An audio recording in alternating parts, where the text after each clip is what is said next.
There are a lot of people who feel that this election will be won for the Democrats on the backs of black people, as always.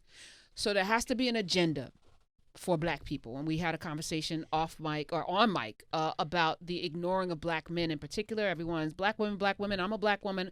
We show up, we show out. We're going to, support in ways that catapult people into White Houses, state houses, etc.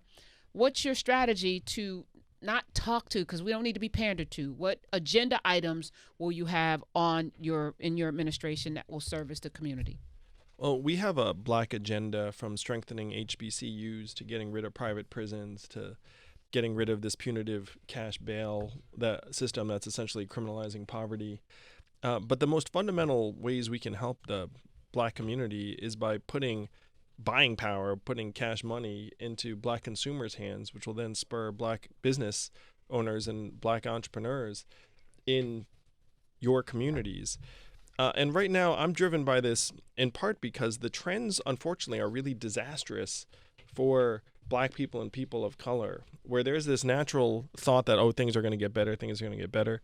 A study came out a number of months ago that said the median African-American household net worth will be zero by 2053.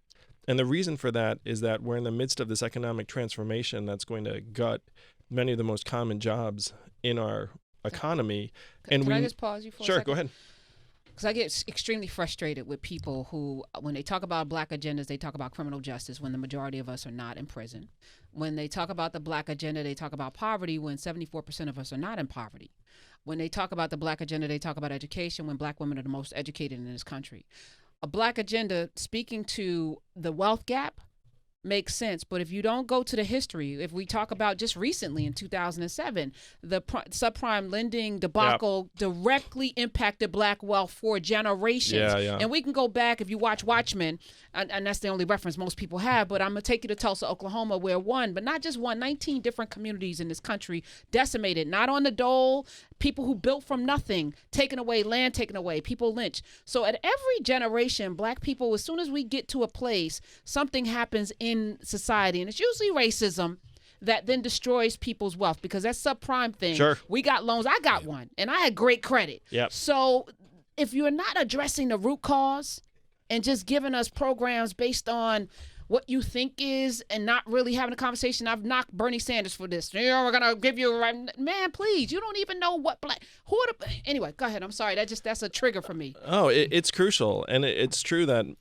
there are many communities that have not recovered from the financial crisis, from all the subprime mortgages that went out there. I've seen these communities. I spent 7 years working in the Midwest and South, in Cleveland and Birmingham, and places that were devastated by the financial crisis and have not recovered.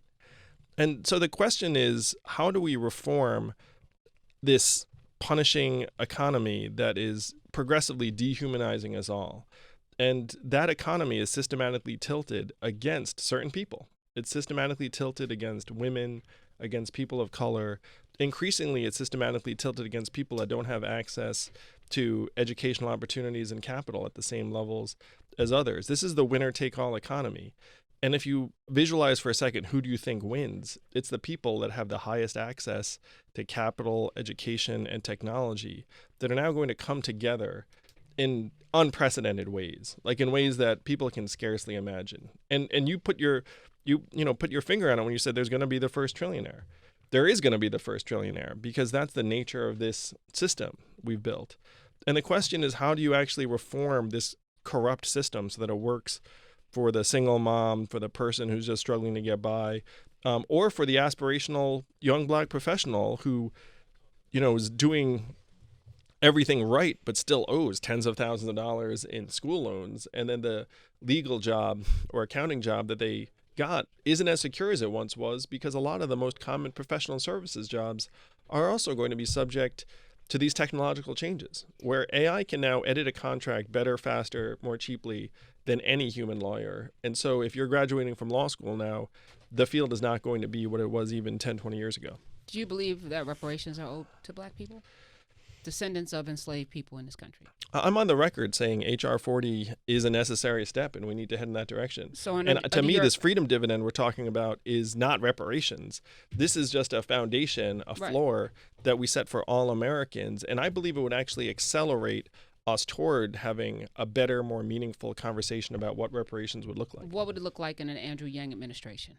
Well, I would certainly never put my viewpoint or expertise over the people that have literally studied this for decades. And that's what H.R. 40 is about people coming together and figuring out what reparations would look like. Though I would say clearly, at a minimum, there should have been an official apology from the highest levels, like just owning up to the fact that this is a debt that is owed to descendants of slaves. Is there also a part of the VAT plan that looks at not just the dollars into communities, but looking at programs that would be like a federal jobs guarantee, like creating guarantees for work. People who want jobs, we will guarantee you some sort of work. You talked about Maynard Jackson, yeah, right, in Atlanta when he became mayor, forcing anyone that wanted to do business in Atlanta to have to do business with black people. Yes. So that was a very specific thing that created wealth. Created generational wealth, created literally thousands of black millionaires in the Southeast, particularly in Atlanta, essentially saying that this city, at the time still very much a majority black city, that to do business, and we're building this airport to do business here, there's a certain number of contracts, that percentage that have to go to people of color. Not just people of color. Black people specifically. Right, very, very specifically black people. Affirmative action was supposed to do that. Yeah. But it didn't. But it did not. Yeah, that's one of the levers the public sector has, because we all know they're going to spend a lot of money on a lot of things. And that if you see that a certain proportion of those contracts go to black people or people that represent a certain community, that is a great way to provide access to meaningful opportunities that can stand the test of time.